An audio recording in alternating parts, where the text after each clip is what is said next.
Oke. Nah, Iya, ada yang bilang katanya jika seseorang terinfeksi hepatitis bisa berisiko untuk kesuburan, terutama untuk lelaki. Itu benar atau enggak sih, Dok? ya betul. Jadi hepatitis ternyata ada beberapa penelitian ya yang menyatakan bahwa orang penderita hepatitis ini bisa menyebabkan jumlah sperma berkurang, kualitasnya berkurang. Bahkan eh, penderita hepatitis itu biasanya itu diikuti dengan adanya infeksi menular seksual, tuh. Ya, Hmm. seringkali ini hepatitis tidak berdiri sendiri. Ada infeksi menular seksualnya nah, si infeksi menular seksual ini bisa menyebabkan kerusakan saluran sperma, gitu. Hmm. Sehingga sperma nggak bisa keluar dia karena tersumbat dan lain sebagainya. Sama ini juga yang terjadi pada perempuan. Perempuan juga ada saluran telur. Nah, penderita dengan hepatitis ini yang akut ya biasanya juga begitu. Si infeksi menular seksualnya juga bisa menyebabkan sumbatan atau kerusakan pada saluran telur.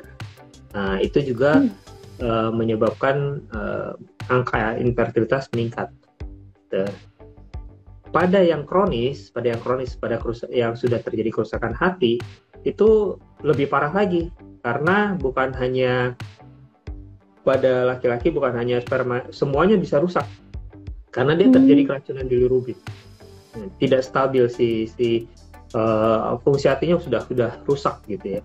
Nah, itu berpengaruh juga terhadap hormonal, terhadap pembentukan sperma. Pada wanita juga nih terjadi juga kerusakan hormonal dan lain sebagainya, sehingga biasanya ada gangguan siklus haid.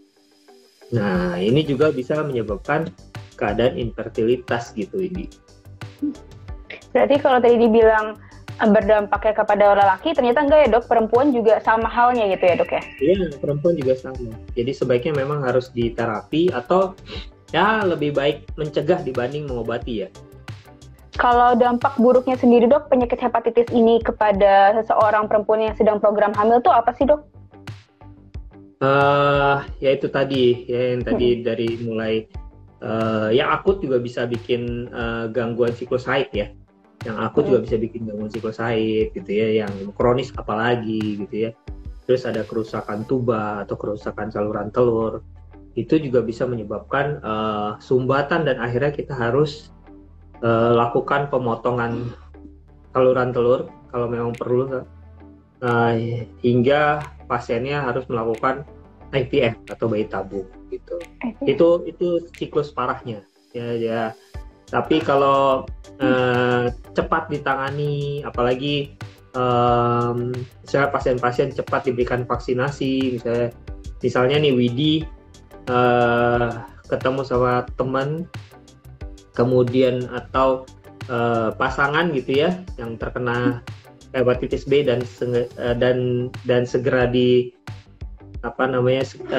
segera diketahui, nah itu langsung dilakukan vaksinasi, itu lebih aman untuk Widi.